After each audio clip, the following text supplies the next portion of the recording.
నా ప్రియమైన దేవుని బిడ్డలారా, దేవుని వాక్య వెలుగులో కొన్ని మాటలు మనం ధ్యానించుకుందాం. పరిశుద్ధ గ్రంథమైనటువంటి బైబిల్లో నుండి అపొస్తలుల కార్యాలు 1వ అధ్యాయము 14వ వచనాన్ని మనం చదువుకుందాం. అపొస్తలుల కార్యములు 1వ అధ్యాయము 14వ వచనం నేను చదువుతున్న, జాగ్రత్తగా వినండి. వీరందరూ, వీరితో కూడా కొందరు స్త్రీలు, యేసు తల్లి అయిన మరియయు ఆయన సహోదరులను ఏక మనస్సుతో ఎడతెగక ప్రార్థన చేయుచుండిరి. ప్రియమైన దేవుని బిడ్డలారా, ఈ రోజున దేవుని వాక్యపు విషయాన్ని మనం చూడగలిగితే, ఈ మాట అపొస్తలుల కార్యం 1వ అధ్యాయం 14వ వచనంలో మనం చూస్తూ ఉన్నాం. ఇక్కడ గ్రంథకర్త ఏమని అంటున్నాడంటే, యేసు ప్రభు చనిపోయి మరలా లేచిన తరువాత 40 రోజులు ఆయన లేచిన తర్వాత శిష్యులకు కనబడి తాను సజీవుడై ఉన్నాడని నిరూపించుకొని వారికి చెప్పాల్సిన అనేక విషయాలు చెప్పి, అప్పటికే వాళ్ళందరి కలవరాల్లో ఇక మన పరిస్థితి అయిపోయింది, యేసుప్రభు చనిపోయాడు, ఇక మనం చేసేది ఏం లేదు, మన జీవితం అంతే అని అనుకున్న సమయంలో వాళ్ళందరికీ 40 రోజులు ఆయన ప్రత్యక్షమై అనేక విషయాలు చెబుతూ ఏమన్నాడంటే, ఇన్ని రోజులు మీరు యోహాను చేత మీరు బాప్తిజం పొందారు నీళ్లతో, కానీ కొద్ది రోజుల తర్వాత మీరు పరిశుద్ధాత్మతో బాప్తిజం పొందుతారు అని చెప్పి ఏమని అంటున్నాడంటే, ఏమండి 8వ వచనంలో మనం చూడగలిగితే, అయితే పరిశుద్ధాత్మ మీ మీదకి వచ్చినప్పుడు మీరు శక్తి నొందెదరు గనుక మీరు యెరూషలేములోను యూదయ సమరయ దేశమందంతటా భూదిగంతముల వరకు నాకు సాక్షులై ఉందిరని వారితో చెప్పారు. ఇక్కడ చాలా జాగ్రత్తగా మనం వినాలి. ఇక్కడ మనం చూడగలిగితే యేసు ప్రభు శిష్యులు కనబడుతున్నారు. వాళ్ళతో విషయాలు చెప్పాడు. ఏమండి తర్వాత ఏమని అంటున్నాడంటే, మీరు పరిశుద్ధాత్మలో బాప్తిజం పొందుతారు, పొందిన తర్వాత మీరు శక్తిని పొందుతారు, ఆ తర్వాత మీరు ఆ శక్తిని పొందిన వారుగా యెరూషలేములోను యూదయలోను సమరియలోను దేశములందంతటా భూదిగంతముల వరకు నాకు సాక్షులే ఉంటారు. ఆమేన్, హల్లెలూయా. పరిశుద్ధాత్మను మీరు పొందుతారు, అప్పుడే మీరు సాక్షులై ఉంటారు అని చెప్పి యేసు ప్రభు ఆరోహణమై వెళ్ళిపోతూ ఉన్నారు. వీళ్ళందరూ 12వ వచనంలో చూసి, అప్పుడు వారు ఒలీవ వనమనబడిన కొండ నుండి యెరూషలేమునకు తిరిగి వెళ్ళి, ఆ కొండ యెరూషలేమునకు విశ్రాంతి దినమున నడవగలిగినంత సమీపముగా ఉన్నది. వారు పట్టణములో ప్రవేశించి తాము బస చేయుచుండిన మేడగదిలోనికి ఎక్కిపోయిరి. వారెవరనగా పేతురు, యోహాను, యాకోబు, ఆంద్రేయ, ఫిలిప్పు, తోమ, బర్తులోమాయి, మత్తయి, అల్ఫయి కుమారుడగు యాకోబు, జెలోతే అనబడిన సీమోను, యాకోబు కుమారుడగు యూదా అనువారు. వీరందరూ, వీరితో కొందరు స్త్రీలను, యేసు తల్లి అయిన మరియయు ఆయన సహోదరులను ఏక మనస్సుతో ఎడతెగక ప్రార్థన. ఇక్కడ జాగ్రత్తగా మనం వినాలి. యేసు ప్రభు చనిపోయి లేచాడు. లేచిన తర్వాత 40 రోజులు వారికి కనపడ్డాడు. కనబడిన తరువాత ఏమండి, వీళ్ళందరూ మేడగదికి వెళ్ళారు. వీళ్ళందరూ మేడగదిలో ఎవరెవరు వెళ్ళారంటే దాదాపు 120 మంది. అనగా యేసు ప్రభు తల్లి అయిన మరియా, కొంతమంది స్త్రీలు, ఆయన శిష్యులైన శిష్యులు 12 మంది శిష్యులు, వాళ్ళందరూ ఉన్నారు. వాళ్ళందరూ ఉండగా తర్వాత వాళ్ళందరూ ఏం చేస్తున్నారంటే ఏక మనస్సుతో ప్రార్థన చేస్తున్నారు. ఎలా ప్రార్థన చేస్తున్నారంటండి? ఏక మనస్సుతో. అక్కడ 12 మంది శిష్యులు అనగా ఒకరోజు వారి వారి పనులు చేసుకుంటూ, అది చిన్నదైనా పెద్దదైనా గొప్పదైనా అల్పమైనా వాళ్ళ పనులు చేస్తున్నటువంటి సమయాల్లో యేసు ప్రభు వాళ్ళని పిలిస్తే అన్నిటినీ విడిచిపెట్టొచ్చి యేసు ప్రభుని వెంబడి వెళ్ళి అనేకమైన సంగతులు అడిగి తెలుసుకొని, ఇప్పుడు వాళ్ళు అనాథలుగా అయిపోతారేమో అని యేసు ప్రభు వాళ్ళకు అంటున్నాడు, మీరు పరిశుద్ధాత్మను పొందడానికి మేడగదిలోనికి వెళ్ళండి అని. ఇప్పుడు యేసు ప్రభు వెళ్ళిపోయిన తర్వాత వీళ్ళందరూ చేయగలిగింది ఏమీ లేక అందరూ ఒక దగ్గర కూడుకున్నారు. ఏక మనస్సుతో కూడుకొని వాళ్ళు ఏం చేస్తున్నారో చూడండి. అపోస్తలుల కార్యములు మనం చూడగలుగుతూ ఉన్నాం. వారి ఏక మనస్సుతో అపోస్తల కార్యం 14 మొదటి అధ్యాయం 14 వచనంలో వారి ఏక మనస్సుతో ఎడతెగక ప్రార్థన చేశారు. 120 మందిలో పెద్దవాళ్ళు ఉన్నారు, చిన్నవాళ్ళు ఉన్నారు, పెద్ద వ్యాపారాలు చేసుకునే వాళ్ళు ఉన్నారు, ఉద్యోగాలు చేసుకునే వాళ్ళు ఉన్నారు. వీళ్ళందరూ యేసు ప్రభు పిలిచిన వెంటనే వాళ్ళ పనులు విడిచిపెట్టి వచ్చారు. అంటే అన్ని తరగతుల వాళ్ళు ఉన్నారు, జ్ఞానులు ఉన్నారు, పామరులు ఉన్నారు, ఆఖరికి యేసు ప్రభు తల్లి అయిన మరియ కూడా ఉంది. ఇక్కడ మనము అన్ని రకాల వాళ్ళు ఉన్నారు, కానీ వాళ్ళు ఎలా కూడారంటే ఏక మనస్సుతో కూడారు, ఏక మనస్సుతో ప్రార్థన చేయుచుండిరి, ప్రార్థన చేస్తూ ఉన్నారు వాళ్ళు. ఈ రోజున నా ప్రియమైన దేవుని బిడ్డలారా, బాధగా నేను చెప్పగలుగుతున్న విషయం ఏంటంటే అన్ని జనులకి మనం చెప్పగలుగుతున్నాం అన్ని జనులు అలా ఉన్నాయి, అన్ని జనులు ఆ బలహీనతలు ఉన్నాయి, అన్ని జనులు ఈ బలహీనతలు ఉన్నాయని.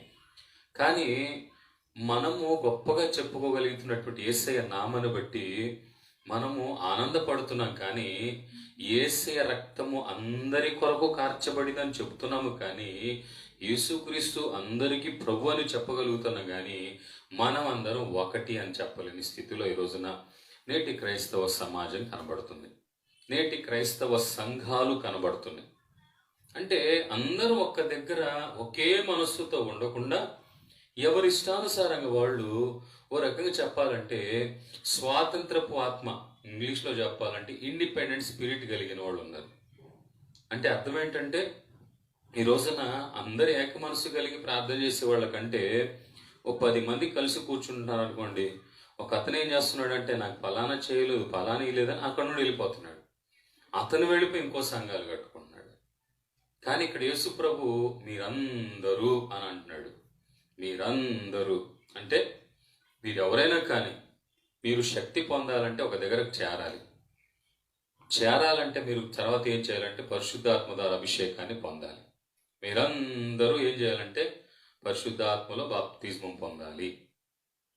ఎందుకయ్యా మేమెందుకు పొందాలి? పరిశుద్ధాత్మ శక్తిని పొందితేనే మీరు సాక్షులుగా ఉండగలుగుతారు. అయ్యా మేము చదువుకున్నామండి, మంచి చదువులు చదువుకున్న వాళ్ళమే, లోకపరంగా ఉన్నటువంటి క్రైస్తవ సంబంధించిన చదువులు ఉదాహరణ బీటీహెచ్ డిటిహెచ్లు అన్నీ చేసామయ్యా, ఓకే. అవన్నీ చేసినా మీకు బైబిల్ జ్ఞానం ఇస్తాయి, కానీ దేవుని నడిపింపు ఇవ్వవు. జాగ్రత్తగా మీరు వినండి. బైబిల్ జ్ఞానం తెలిసింది అంతే. ఉదాహరణ మీకు చెప్తాను. ఆదికాండం 1వ అధ్యాయం సృష్టి ఉంది, 2వ అధ్యాయంలో ఉంది ఏమండి, 3వ అధ్యాయం ఏముంది, 4వ అధ్యాయం, 5వ అధ్యాయం, 6వ వచనం వచ్చేటప్పటికి ఏమండి పతనానికి దగ్గర అవుతుంది, 8వ వచనం. ఇలాగా మీరు తెలుసుకోగలుగుతారు వాక్యాన్ని అంతే. కానీ ఆత్మ సంబంధమైన నడిపింపు నీ విశ్వాస జీవితంలో కానీ నీ పరిచర్యలో కానీ కావాలంటే ఖచ్చితంగా పరిశుద్ధాత్మను పొందాలి. పరిశుద్ధాత్మను పొందకుండా నీవు సేవ చేయలేవు, నువ్వు పరిచర్య చేయలేవు. ఒకవేళ లోకపరమైన లెక్కలు నువ్వు వేసుకోవచ్చు.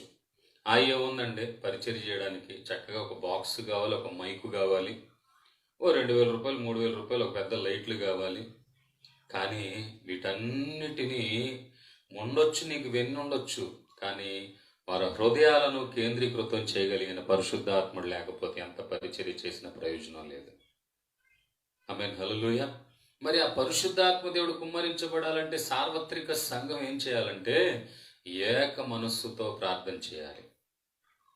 ఎవరి సంఘం వాళ్ళు చేసుకుంటున్నారు, మంచిదే కాదనట్ల. కానీ నేటి సమాజంలో మనం చూస్తూ ఉన్నాం, పాట ఇవ్వకపోతే వేరుగా వెళ్ళిపోతారు, వాక్యం ఇవ్వకపోతే ఆ వాక్యం చెప్పగలిగిన స్థితి లేకపోయినా వాక్యం కొరకే వచ్చేవాళ్ళు కొంతమంది ఉంటున్నారు.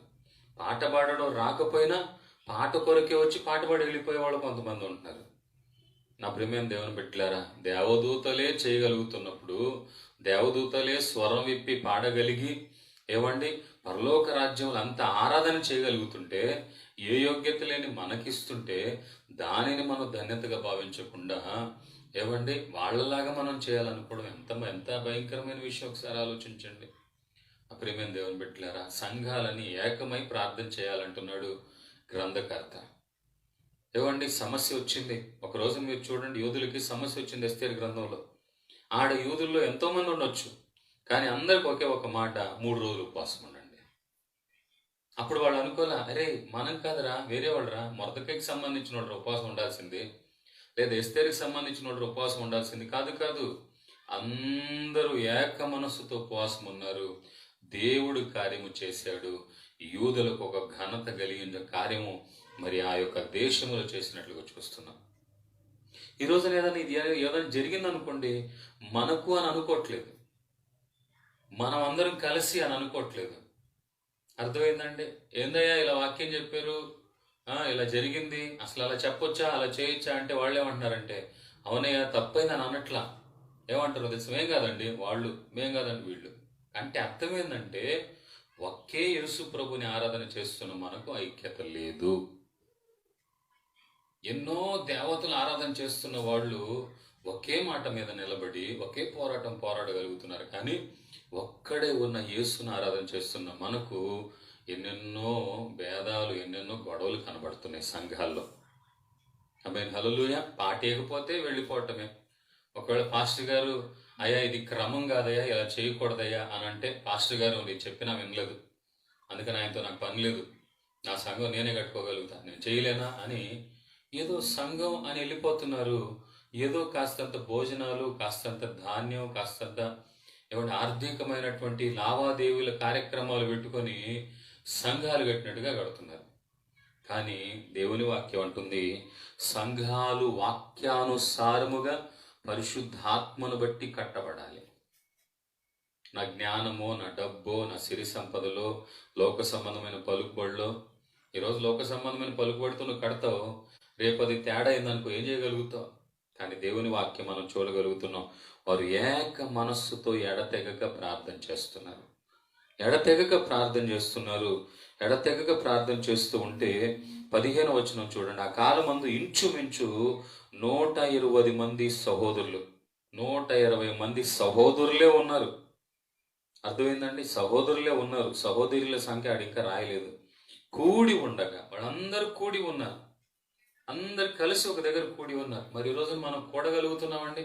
ఏదైనా ఆపద వచ్చింది, క్రైస్తవులు మనం అందరూ ఏకం అవుదాం అని అంటే వస్తారంటారా? కాదు కాదు, మేం కాదండి, మాకు అవసరం లేదు, మేం కాదు, మాకు అవసరం లేదు. అర్థమైందండి? అన్యజనులే పలానా కార్యక్రమం ఉంది, పలానా గ్రౌండ్లో రండి అయ్యా అంటే గుంపులు గుంపులుగా వస్తున్నారు. మరి ఈరోజు సంఘాలకు ఆపద వచ్చింది, సంఘాలకు సమస్య వచ్చింది. అది కులపరమైన సమస్య కావచ్చు, అది సంఘపరమైన సమస్య కావచ్చు, అది సామాజికపరమైన సమస్య కావచ్చు. మనందరం కలిసి పలానా గ్రౌండ్లో చేరి ప్రార్థన చేద్దాం అన్న వెంటనే కనబడరు. ఇంకా అవసరమైతే వాళ్ళ ఒకవేళ వచ్చారనుకోండి, ఇంతకీ ఎవరు వాక్యం చెప్పేది, ఇంతకీ ఎవరు నడిపిస్తున్నారు, ఇంతకీ ఏంటి పరిస్థితి అని అనుకోవడమే కానీ మనము కూడి రావాలి, అందరితో కలిసి చేతులెత్తి మోకరించాలి. ఈరోజు ఒక మాట చెప్తానండి, ఈ రోజున భారతదేశంలో క్రైస్తవులు చాలా మంది ఉన్నారు, కానీ వాళ్ళు బయటికి రాని క్రైస్తవులు.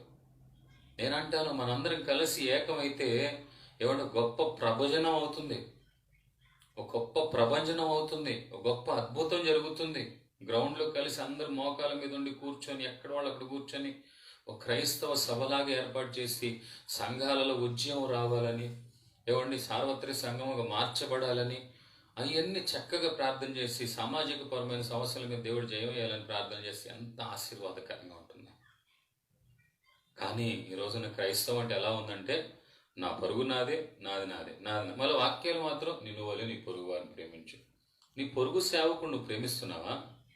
నీ పొరుగు విశ్వాసం నువ్వు ప్రేమిస్తున్నావా? అర్థమైందండి? నీ పొరుగు విశ్వాసిని, సేవకుణ్ణి, ఏవండి దేవుడు నమ్ముకున్నవాడిని ప్రేమిస్తున్నావా? వాక్యాలు మాత్రం చాలా బాగా చెప్పేస్తున్నావు. ఐక్యత ఉండాలి, ఐక్యత ఉండాలి, అంటే వీళ్ళు చెప్పే ఐక్యత ఏంటంటే ఆ చర్చిలోనే ఐక్యత ఉండాలి. కానీ బైబిల్ అలా అనట్లా. యేసయ్య ద్వారా, యేసయ్య రక్తం ద్వారా కడగబడిన అందరూ కూడా ఐక్యముగా ఉండాలని కోరుకుంటున్నాడు ఆయన. ఎందుకో తెలుసా? యేసు ప్రభు ఏమంటున్నాడంటే, అపోస్తల కార్యములు మనం చూడగలిగితే ఒక దగ్గర యేసు క్రీస్తు అందరికీ ప్రభు అని ఉంది. ఈ మాటలు జాగ్రత్తగా, అందరికీ, పలానా చర్చి వాళ్ళకని కాదు, పలానా తెగ వాళ్ళకని కాదు, పలానా కులం వాళ్ళకని కాదు, అందరికీ ఆయన ప్రభు. అంతేకాదు, ఇంకా మనకు చాలా విషయాలు తెలుసు. యేసు ఏమండి, దేవుడు ఈ లోకముని ఎంతో ప్రేమించును, అంతేగాని పలానా సంఘం వాళ్ళని ఎంతో ప్రేమించాడు, పలానా రంగు వాళ్ళని ఎంతో ప్రేమించాడు, పలానా కులం వాళ్ళని ఎంతో ప్రేమించాడు అని రాయబడలేదు అక్కడ. కానీ ఈరోజు మనం తేడాలు చేసుకుంటున్నాం. అర్థమైందండి? నేను వేరు, నాది వేరు, నా సంఘం వేరు. ఆ? అర్థమైందండి? అవసరమైతే ఆ సంఘానికి ఏదైనా కార్యక్రమాలు పెట్టి గుంపులు గుంపులు వచ్చేటట్టుగా చేయగలుగుతాను. ఆ ఏముంది భోజనం పెడితే వస్తారు, ఆ ఏముంది తలా మనిషికి డబ్బులు ఇస్తే వస్తారు, ఆటో వాళ్ళు డబ్బులు ఇస్తే, ఇదేనా సార్వత్రిక సంఘం? అవద్దండి ఇది. ప్రపంచం అంతటికి తెలియొద్దా దేవుని నమ్మిన వాళ్ళు ఎంతమంది ఉన్నారో? ఆ రోజున 120 మంది కంటే ఎక్కువ ఉన్న వాళ్ళందరూ ఏక మనస్సుతో కూడి ప్రార్థన చేయించున్నారు. ఆమేన్, హల్లెలూయా. వారిలో పేతురు లేచాడు, నిలబడ్డాడు. జాగ్రత్తగా విందాం మనం. వారిలో అనగా 120 మంది కంటే పైగా ఉన్నటువంటి ప్రజల మధ్యలో పేతురు నిలబడ్డాడు. అదే ఈ రోజుల్లో మనం ఉంటే, అదేంటయ్యా ఎప్పుడు చూసినా ఆయనే చెప్పుకుంటాడు, వేరే వాళ్ళు ఎవరు లేరా ఇక్కడ, ఇక మీరైనా చెప్పుకునేది అని అంటారు. కానీ ఆ రోజున ఆదిమ సంఘములో ఒక వ్యక్తి అనగా పేతురు నిలబడితే మిగిలిన వాళ్ళందరూ అతని కొరకు ప్రార్థన చేసేవాళ్ళు. ఈ రోజున ప్రార్థన చేస్తున్నావండి నువ్వు? నేను నా సంఘమే. పరలోక రాజ్యములో పలానా సంఘం వారికి అని ఏమి ఉండదండి. యేసే రక్తం ద్వారా కడగబడిన ప్రతి వాళ్ళు. ఆమేన్, హల్లెలూయా. ఏవండి ఎలా ఉంటుందంటే ఏదో ఏమండి భేదాభిప్రాయాలు కలిగించుకోవడానికి సంఘాలు కట్టుకుంటున్నట్టుంది, కానీ ప్రభు రాకడికి ఎత్తబడే సంఘాలు కలిగి. ఇది చెప్పాను కదా, పాట ఇవ్వకపోతే వెళ్ళిపోవడం. కానుకలు నాకు ఎంత ఇచ్చాను, 116 ఇచ్చాను, 1116 ఇచ్చాను, తిరిగే ఫ్యాన్ ఇచ్చాను, ఎలిగే లైట్ ఇచ్చాను, పాస్టర్ గారికి బైక్ ఇచ్చాను, నా పేరు చెప్పలేదు ఆయన గనుక నేను వదిలేసి వెళ్ళిపోతున్నాను. నా ప్రేమ వెళ్ళిపోవడం కాదు, ఇంకో సంఘం కడుతున్నారు. అంటే సంఘం కట్టడానికి దేవుడు నేనేమో దర్శించాడా? నీకేమైనా ప్రేరేపణ ఇచ్చాడా?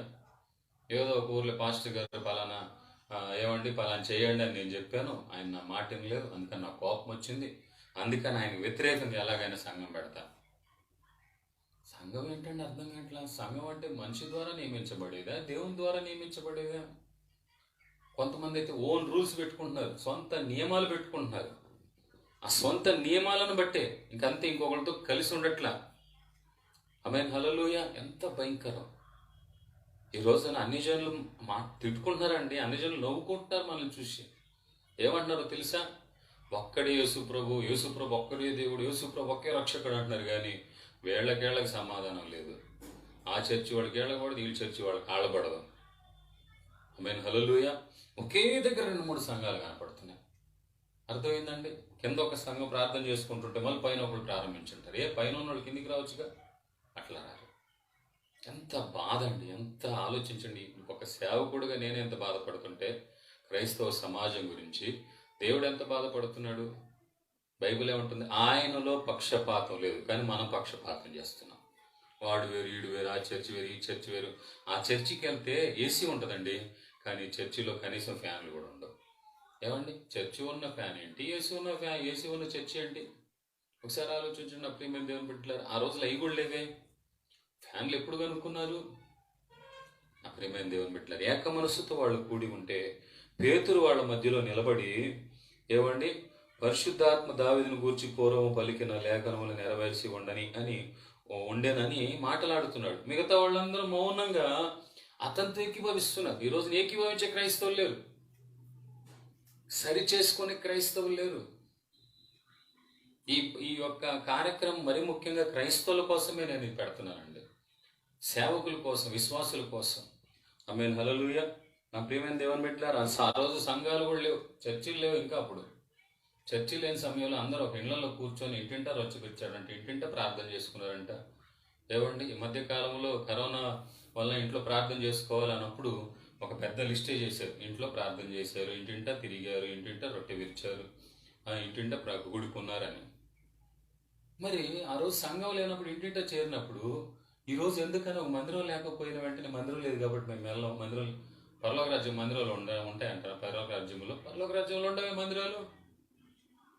ఆడ మనకు అవసరమైంది, ఇక్కడ నువ్వు వచ్చిన అవసరం ఏంటి? యేసుప్రభు. పెద్ద మందిరాలకు వెళ్ళిన అవసరం ఏంటి? యేసుప్రభు. యేసుప్రభు లేని పరలోకం మనకు అనవసరం. యేసుప్రభు ద్వారా, యేసుప్రభు అంటాడు, నేనే మార్గం, నేనే సత్యం, నేనే జీవం అంటున్నాడు. కానీ మనం ఏం చేస్తున్నాం అంటే యేసుప్రభు ద్వారా వచ్చే చూసుకుంటున్నాం, కానీ యేసుప్రభు కావాలని అనుకోవట్లే. నావన్నీ నీవే అంటే ఆయన ద్వారా వచ్చే మాత్రం కావాలి, కానీ ఆయన వద్దు. ఆయన అంటే ఎవరు? శరీరం అనబడే సంఘం. సంఘం అంటే ఎవరు? గోడలు, రేకులు, ట్రస్ట్లు, స్లాపులు, సీలింగులు, ఏసీలు, ఫ్యాన్లు కాదు. ఆయన రక్తము ద్వారా కడగబడి కొనబడినటువంటి ప్రజలు, ఆయన సొత్తైన ప్రజలు. వాళ్ళు ఎక్కడైతే చేరతారో అదే సంఘం. ఈరోజు మనకు మందిరం లేదనుకోండి, మందిరం లేకపోతే ఇంట్లో ఆరాధన చేసుకుంటే అదే సంఘం. ఆరాధన చేసుకోవడానికి, ప్రార్థనలు చేసుకోవడానికి ఒక చోటు చక్కగా మనకున్న స్తోమతిని బట్టి రేకులో, షెడ్డో, స్లాబో ఏదో వేసుకుంటే అది కేవలం ఆరాధన చేసుకోవడానికే. అది మందిరాలుగా పిలువబడవు, కేవలం చేరడానికి, మనం కూడి అది ప్రార్థన చేయడానికి. వాటికి పెట్టే పేర్లు కూడా ఇజ్రాయిల్లో ఏ ఊరి పేరో, ఏ మనిషి పేరో, ఏ దేవుని పేరులో పెడుతున్నారు. కానీ ఏమండి, మరి ఆలోచించండి ఒకసారి. అప్పుడేమైనా దేవుని పెట్టారా? నేను టూకీగా అర్థమయ్యేటట్టు మీకు చెప్తున్నాను. క్రైస్తవులు ఏకత్వం రావాలి, ఏక మనస్సు రావాలి. ఏక మనసు అంటే ఒకే మనసు ఉండాలి. ఒక వ్యక్తి నిలబడి మాట్లాడుతున్నాడు అంటే అన్న వెంటనే మనం ప్రార్థన చేయాలి. ఆయన వదిలేండి, అర్థమైపోయింది నాకు, ఇంకా ఆయనే మీరు నిలబెట్టుకుంటుంటే ఇంకెవరు లేరు అనమాట అనుకోవడం తప్ప ఏం లేదు. అదే వేరే అన్ని జనులు చూడండి, ఎవరు నిలబడినా వింటారు. ఏమండి, ఎవరు ఏది చేస్తున్నా సరే అంటారు తప్ప, ఏమన్నా మూర్ఖంగా సరే అంటున్నారు. అంత వాక్యం తెలిసిన మనం సరే అనలేమా?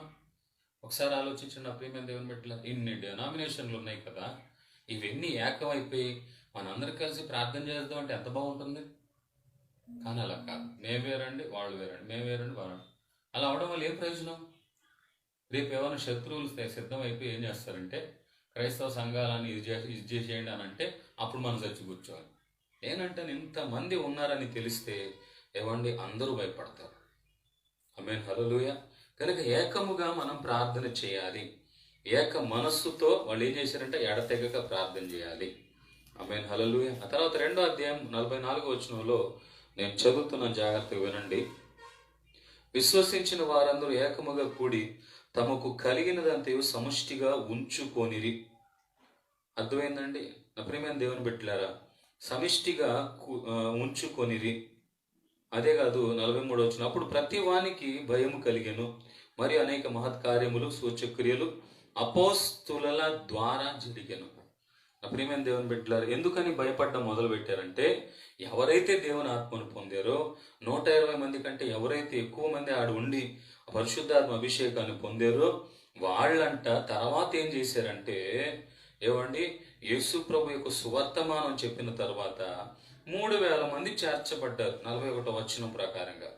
ఆ తర్వాత వాళ్ళు ఏం చేశారంటే అపోస్తుల బోధ, సహవాసం, రొట్టె విరుచుట ఎందు, ప్రార్థన చేయుట ఎందు ఎడతెగక ఉన్నారు. అప్పుడంట ప్రతివానికి భయం కలిగింది. అంటే అందరూ కలిసి ఉన్నారు. నేను అనేది ఏంటంటే, ఎవరు ఆరాధనలు చేసుకున్నా, ఎవరు ప్రార్థనలు చేసుకున్నా, నా ప్రియమైన దేవుని బిడ్డలారా, దేవుడు మనకు నియమించిన పరిధిలో మనం చేసుకుంటూ మనం ఆరాధన చేసుకుంటూ ఉండాలి. ఆమేన్, హల్లెలూయా. అలా కాకుండా ఒకసారి ఆలోచించండి, అంతా నాదే నాదే అంటే మంది ఏది కాదండి. నువ్వు సంఘం కొరకు రక్తం కార్చలేదు, సంఘం కొరకు చనిపోలేదు. కానీ మనం ఎవరో తెలుసా? సంఘమును కాయుటకు కావలి వాళ్ళగా మనం ఉంచాడంతే. అర్థమైందండి? అంటే మిగతా వాళ్ళందరూ తోడేళ్ళ, వాళ్ళు వాళ్ళ కష్టాలు వాళ్ళు పడుతున్నారు, ప్రయాసాలు వాళ్ళు పడుతున్నారు. వాళ్ళ వంతుగా వాళ్ళు వదలండి.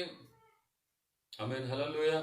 ప్రియమైన దేవుని బిడ్డలారా, ఎవరన్నా మీ దగ్గర నుండి వేరే దూరాన్ని ఊరు వెళ్ళి అనుకోండి, మీరు ఏం చేస్తారంటే, అమ్మ అక్కడ ఎవరన్నా సంఘం ఉంటే వెళ్ళండి అని చెప్పండి. అంతే, నేనే వస్తా, అవసరం లేదు. ఎంత బాధాకరమైన విషయం. ఐక్యత ఉందా మనకు? ధైర్యంగా చెప్పగలుగుతున్నామా? ఒక్కవేళ మీరు ఇదిగో లేఖనానుసారంగా ఇప్పుడు చెప్పబడినట్లుగా లేకపోతే నీ స్వంత సంఘం కడుతున్నావు అని అర్థం. అంటే ఆటో యూనియన్ సంఘం, మజ్దూర్ యూనియన్ సంఘం, ఆర్టీసీ ఎంప్లాయీస్ సంఘ్, ఇలాంటిదే నీదొకటి. ఈ సంఘానికి యేసు ప్రభు కాదు, నువ్వే నాయకుడివి. ఆమేన్, హల్లెలూయా. ప్రియమైన దేవుని బిడ్డలారా, ఏక మనస్సుతో ప్రార్థన చేయాలి. అంతేకాదంట, ఎప్పుడైతే వాళ్ళు ఏక మనస్సుతో 3000 మంది అపోస్తుల బోధలో, సహవాసములో, రొట్టె విరుచుట యందు, ప్రార్థన చేయుట యందు ఎడతెగక ఉన్నారో అప్పుడు అప్పుడు భయం కలిగిద్దండి. అందరికి భయం కలిగిద్ది. మనం కలిసి లేవనుకో ఎవ్వరికి భయం కలగదు. అరే, వాళ్ళని ఓడించడం పెద్ద విషయం కాదురా అనుకుంటారు. దానివల్ల మనకు అపజయం తప్ప ఏం ప్రయోజనం లేదు. ఏమండి, ఇశ్రాయేల్ ప్రజలందరికీ యెహోషువ ఏమంటాడంటే, మీరు యెరికో పట్టణానికి వెళ్ళండి, పేరు మీద మీ అందరికి తెలిసిన వాక్యాలు ఇవి. యెహోషువ గ్రంథంలో మనం చూస్తున్నాం. యెరికో పట్టణానికి వెళ్ళండి, కానీ అక్కడ శపించబడింది ఏది తీసుకురావద్దు, దేని జోలికి వెళ్ళొద్దు అని అన్నారు. కానీ నేను ఒకటి చేస్తే ఏమైంది అనుకొని ఏక మనస్సు కాకుండా విభిన్నమైన మనస్సు కలిగిన ఒక అతను అక్కడ చీనారు వస్త్రమును విలువ కలిగిన దోచుకొని వచ్చాడు. సరే, బాగానే వచ్చిన తర్వాత ఏమైందంటే ఇంకా యెహోషువ ఇంకో పట్టణానికి పంపించాడు. ఆ పట్టణం పేరు హాయి. తక్కువ మంది ఉన్నారా, ఇంతమంది అవసరం ఎందుకు, మీరు వెళ్ళండి అని అంటే కొంతమందిని పంపిస్తే తరిమి తరిమి కొట్టారంట వాళ్ళు. ఎందుకని కొట్టారంటే ఇక్కడ కాదు పొరపాటు, యెరికో పట్టణంలోనే పొరపాటు జరిగింది. నాయకుడు, ప్రజలు నడిపిస్తున్న నాయకుడు, మందను నడిపిస్తున్న నాయకుడు ఏమన్నాడంటే ఏదైతే చేయొద్దన్నాడో అందరు ఏక మనస్సుతో వాటిని సమ్మతించకుండా నేను దొంగతనం చేస్తే ఏమవుతుంది అని విభిన్నమైన మనస్సు కలిగిన వాడు ఒక ఆలోచించాడు. సైన్యం మనకి అపజయం వచ్చింది. ఈ రోజున మనం ఇలా ఉండబట్టి క్రైస్తవ్యానికి బలహీనతగా ఏర్పడింది. క్రైస్తవ్యాన్ని ఇష్టం వచ్చినట్టు మాట్లాడే స్థితిలో ఈ రోజున ప్రజలు ఉంటున్నారు. ఒకసారి ఆలోచించండి నా ప్రియమైన దేవుని బిడ్డలారా. గనుక ఎప్పుడైతే వాళ్ళకి భయం కలిగిందో మనం చూడగలుగుతున్నాం అనేకమైన మహత్కార్యం సూచక్రియల అపోస్తలుల ద్వారా జరగడం మొదలుపెట్టి. ఎందుకంటే ప్రార్థన ఉంది, రొట్టె విరవటం ఉంది, ఏక మనసు కలిగి ఉన్నారు. అంతేకాదు విశ్వసించిన వారందరూ ఏకముగా కూడి తమకు కలిగినదంతయు సమిష్టిగా ఉంచుకున్నారు. ఇదిగాక వారు తమ చర స్థిరాస్తులను అమ్మి అందరికీ వారి అక్కల కొల్లి పంచిపెట్టారు. అంటే అర్థం ఏంటంటే ఉన్నాయి అంటే ఆ రోజు ప్రారంభ దశ అండి. ఆ కొంతమంది కూడా ఏం చేస్తున్నారంటే ఎలాగో ప్రభుత్వం ద్వారా వ్యతిరేకం వస్తుంది కదా అని అనుకుని వాళ్ళు చేసిన పని ఏంటంటే వాళ్ళ దగ్గర ఉన్నాయి, వాళ్ళు ఉండడానికి ఇల్లు, తినడానికి ఆహారం, ఇవి కాక ఏదున్నా వాటిని నమ్మి పాదాల దగ్గర పెడుతున్నారు. ఆ అపోస్తులు ఏం చేస్తున్నారంటే ఎవరికేం లేదు, ఎవరికేం కావాలో వాటన్నిటి చూసి వాళ్ళ అక్కర కొలది చేసి పెడుతున్నారు. ఈరోజు ఎలా ఉందంటారా? ఈ పాటికి నేనేదని చేస్తే నా దగ్గరకు వస్తారు, నేనేమని చేస్తే నాది, ఈ పోటీస్ అయిపోతుంది. కానీ వారి ఆత్మీయ స్థితి గురించి మనం ప్రయాసపడగలుగుతున్నాం. కొంతమంది ఉన్నారండి, పుడితే కేకు, చేస్తే పెట్టా, అర్థమైందండి, రాకపోతే ఫోను, వీటిని బట్టి ఆకర్షిస్తున్నావు. కానీ ఐక్యత అనేది నువ్వు చెప్పగలుగుతున్నావు. సంఘంలో మనందరం కలిసి ఉందామని చెప్పగలుగుతున్నావా? నా ప్రేమైన బిడ్డలారా, ఒకసారి ఆలోచించండి. వాళ్ళు ఏకముగా కూడి ఏవండి తమకు కలిగినదంతయు సమిష్టిగా ఉంచుకొని వాళ్ళు ఏక మనస్సుతో కలిసి ఉన్నారు, ఏక మనస్సుతో కూడారు, వాళ్ళు సమిష్టిగా ఉంచుకున్నారు. ఆలోచించండి ఒకసారి నా ప్రేమైన దేవుని బిడ్డలారా. ఆ తర్వాత 4వ అధ్యాయము 32వ వచనం నేను చదువుతున్న, జాగ్రత్తగా వినండి. విశ్వసించిన వారందరూ ఏక హృదయం ఏకాత్మ గలవారే ఉండిరి. ఎవడును తనకు కలిగిన వాటిలో ఏది తనదని అనుకోలేదు, వారికి కలిగినదంతే వారికి సమిష్టిగా ఉండెను. చూసారా నా ప్రియమైన దేవుని బిడ్డల, విశ్వసించిన వారు. నువ్వు విశ్వసించావా? యేసు ప్రభు నీ కొరకు వచ్చాడని విశ్వసించావా? యేసు ప్రభు నీ కొరకు చనిపోయాడని నమ్ముతున్నావా? మరి నువ్వు విశ్వసించగలిగితే నీ పొరుగు వాళ్ళ గురించి ఎందుకు ఆలోచించావు? ఎపాటికి నేనే నా వాళ్ళే మాది. యేసుప్రభు మాదంటే మనం ఇక్కడ ఉంటామండి. ఒకసారి ఆలోచించండి. యేసుప్రభు అందరి కొరకు చనిపోయినా. నా ప్రియమైన దేవుని బిడ్డలారా, ఏకత్వం మనలో లేదు, ఐక్యత అనేది కనబడట్లా, ఏక మనసు అనేది కనబడట్లేదు మనకు. ఒకసారి ఆలోచించండి నా ప్రియమైన దేవుని బిడ్డలారా. కనుక మనకు ఏక మనసు అనేది చాలా ముఖ్యం. ఏక మనస్సు లేకపోతే క్రైస్తవ జీవితంలో మనం ఏమి కూడా చేయలేం. ఏక మనస్సుతో మనము కూడాలి, ఏక మనస్సుతో మనం ప్రార్థనలు చేయాలి. ఎడతెగక ఏక మనస్సుతో మనం ఏం చేయాలంట? సమిష్టిగా వాళ్ళు కూడుకున్నారంట. అంతేకాదు ఏక హృదయం ఏకాత్మ గలవారి. ఏక హృదయం అంటే హృదయాలు కలిసిపోయిన అందరి. ఎవరికైనా ఒక శ్రమ వచ్చిందంటే అందరూ బాధపడిపోతున్నారు, ఎవరికైనా రోగంతో బాధపడుతున్నారంటే అందరూ బాధపడిపోతున్నారు. అది ఏక హృదయం అంటే. ఇంక ఏకాత్మ అంటే ఒకే స్వభావం అందరికి ఉంది. అర్థమైందండి? వేరే వేరే స్వభావాలు లేవు. ఇశ్రాయేల్ ప్రజలందరూ ఉన్నారు. మోషే పైకి వెళ్ళి దేవునితో మాట్లాడుతుంటే ఈలోపు ఒక గుంపు వచ్చింది. వాళ్ళకి ఏకాత్మ లేదు. వాళ్ళు ఏమంటున్నారంటే, ఇదిగో మోషే పైన ఉన్నాడు, మరి ఇంకెంతకాలం ఇది, ఆయన ఉన్నాడో లేదో చచ్చాడో మనకేం తెలుసు, మమ్మల్ని నడిపించడానికి ఒక దేవతను తయారు చేయి, ఒక ప్రతిమను తయారు చేయి, ఒక విగ్రహాన్ని తయారు చేయని. ఏవండి? బంగారం తోడు. ఏకాత్మనా? ఈరోజు ఏకాత్మ సంఘాలలో కనబడట్లేదు, ఏక మనసు సంఘాల్లో కనబడట్లేదు, ఏక హృదయం సంఘాల్లో కనబడట్లేదు. ఎవరికి వాళ్ళు పోరాటాలనే వాళ్ళ జీవితాలు గడిపేస్తున్నారు. కానీ నా ప్రియమైన దేవుని బిడ్డలారా, యేసు ప్రభు కోరేది ఏంటంటే, కీర్తనకారుడు కోరేది ఏంటంటే 133వ కీర్తన నేను చదువుతున్నాను, మీ అందరికీ తెలిసే ఉంటుంది. 133వ కీర్తన 133వ కీర్తనలో సహోదరులు ఐక్యత కలిగి నివసించుట ఎంత మేలు, ఎంత మనోహరం. ఇది ఎక్కడైనా సంఘాల్లో వినబడే మాటే కదండి, పాస్టర్ ఫెలోషిప్లలో వినబడే మాట. ఇది చెప్పడానికి కానీ ఎవరు పాటించరు. ఐక్యత ఉండదు.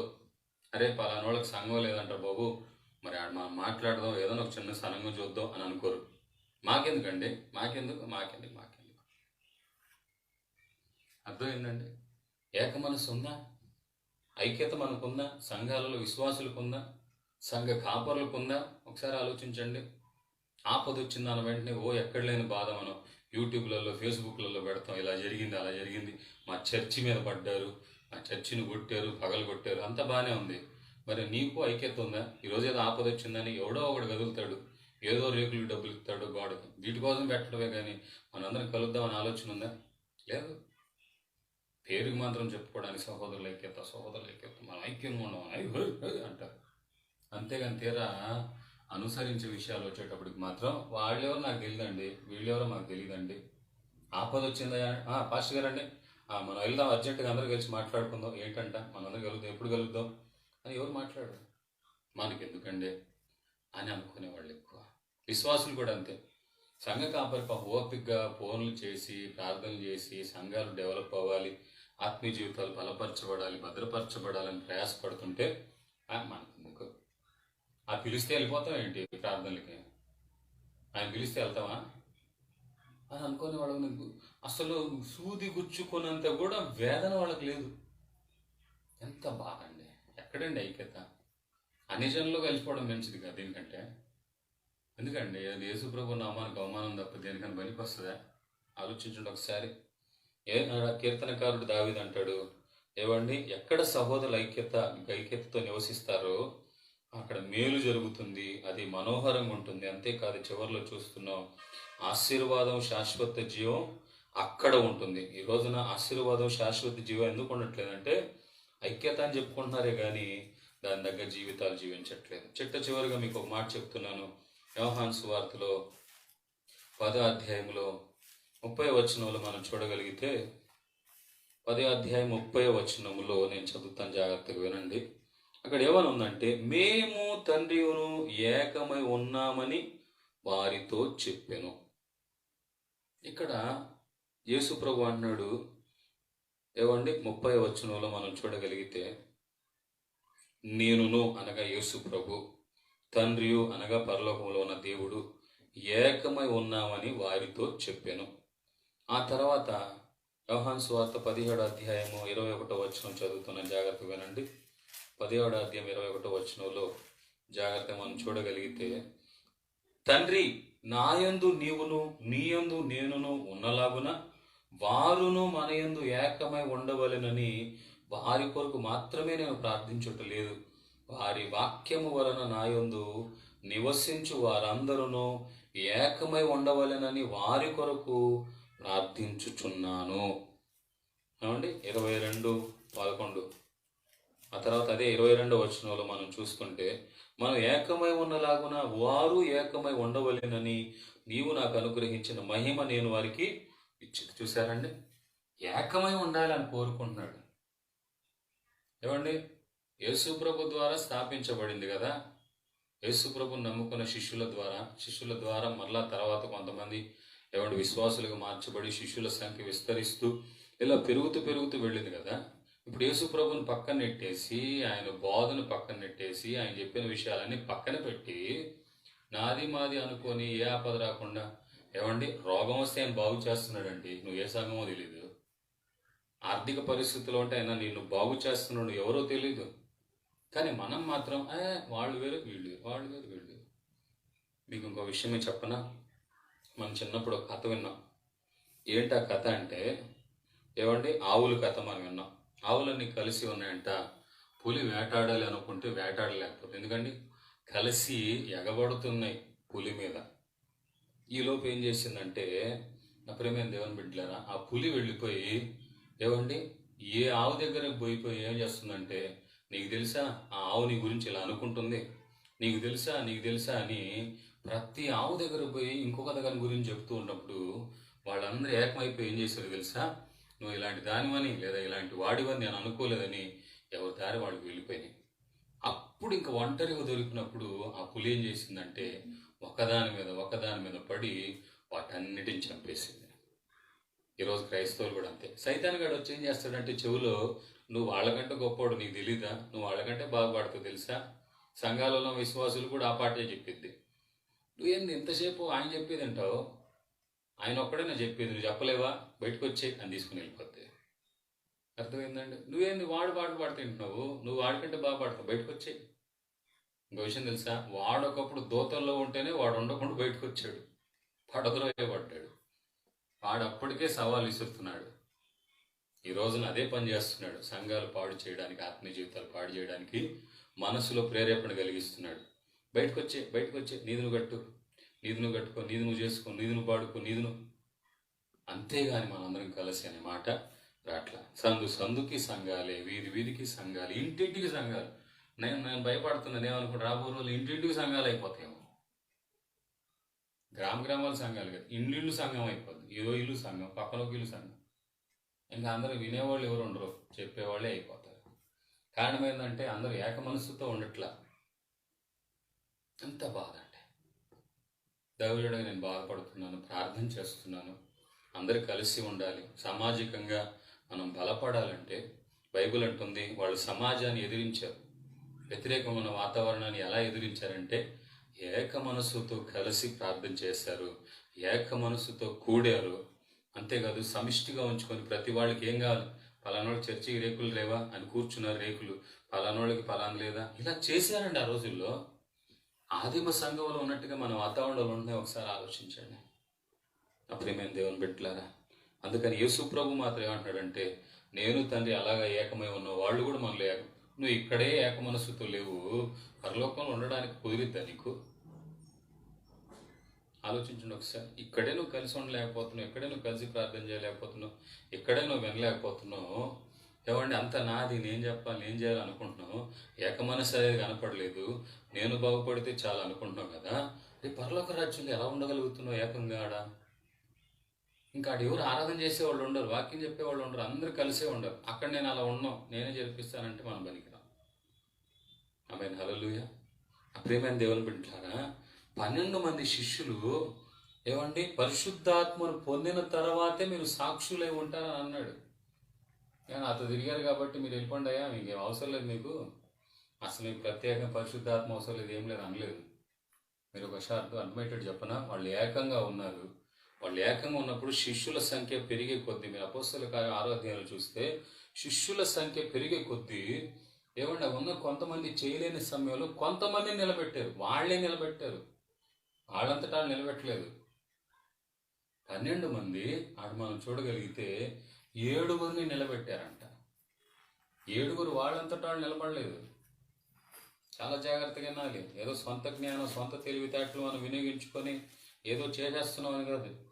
చూడండి ఆడు చక్కటి మాట 6వ అధ్యాయంలో చూస్తే ఏమనుందండి, వాళ్ళు ఏమంటున్నారంటే, మేము అనుదినం పరిచర్య మానేయడం, చెప్పడం, వాక్యం చెప్పడం, పరిచర్య మానేసేసుకొని, వాక్యం చెప్పడం మానేసుకొని కేవలం వీటి గురించే మేము చేస్తూ ఉంటామా?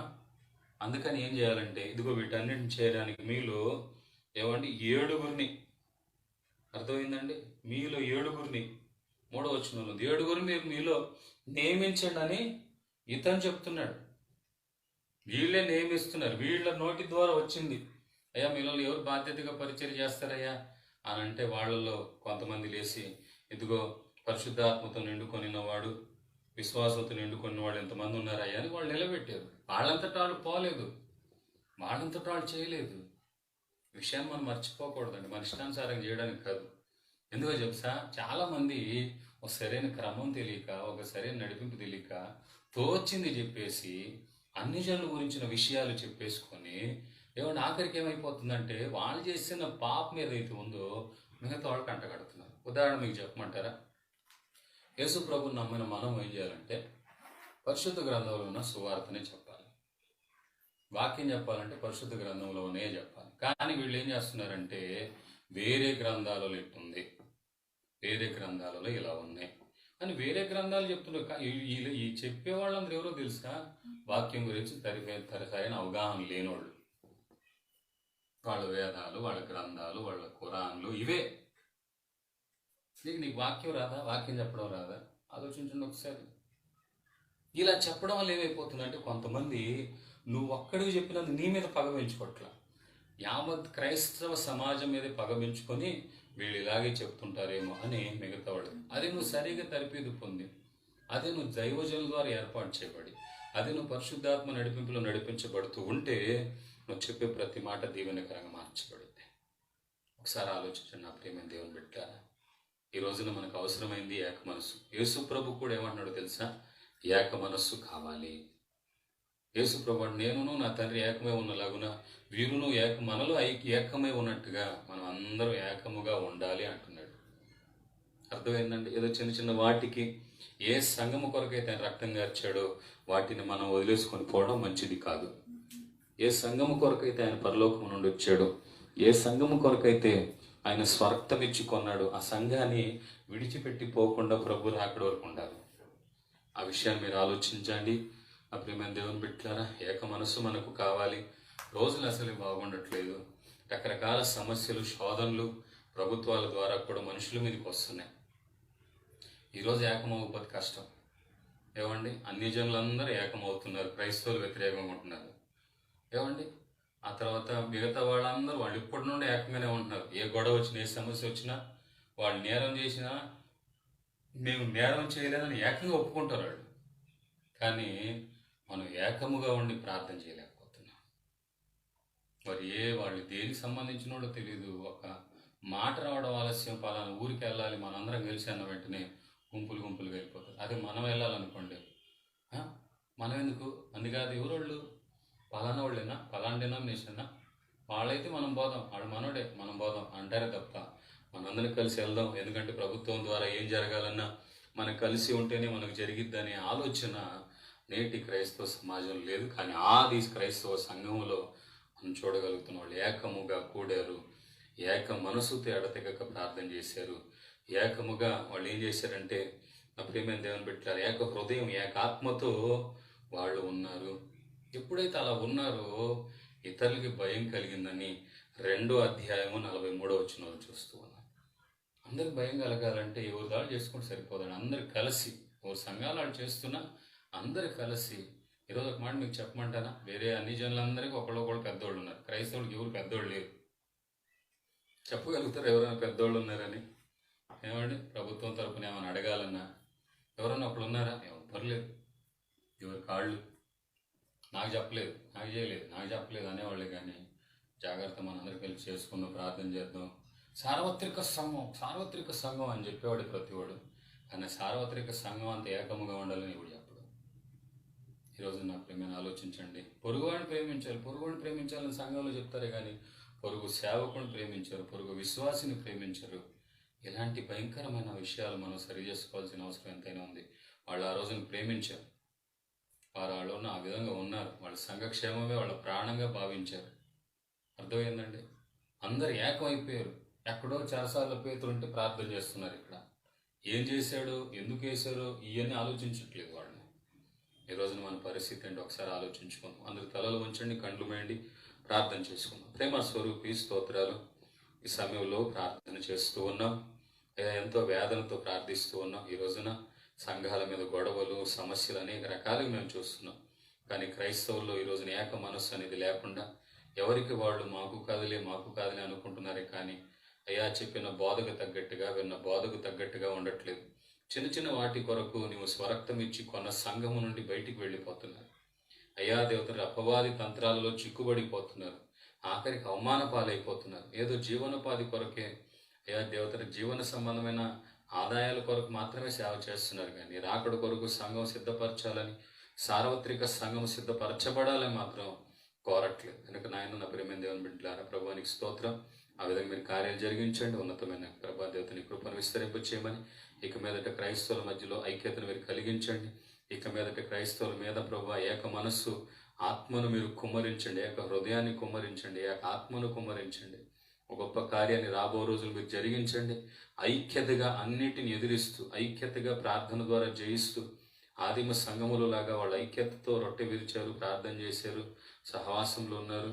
అయ్యా నీ రాకడ కొరకు ఎదురు చూశారు గనుక ప్రభా అందరికి ప్రతి వానికి భయం కలిగిందని మేము చూసాం. ఆ విధమైన కృపతో నడిపించండి. కార్యక్రమాన్ని చూసిన ప్రతి వారు మీరు దీవించి ఆశీర్వదించి నీ మహిమ కలిగిన కార్యాలు మీరు జరిగించి మహిమ పొందుకో. యేసు నామములో అడుగుచున్నాము తండ్రి.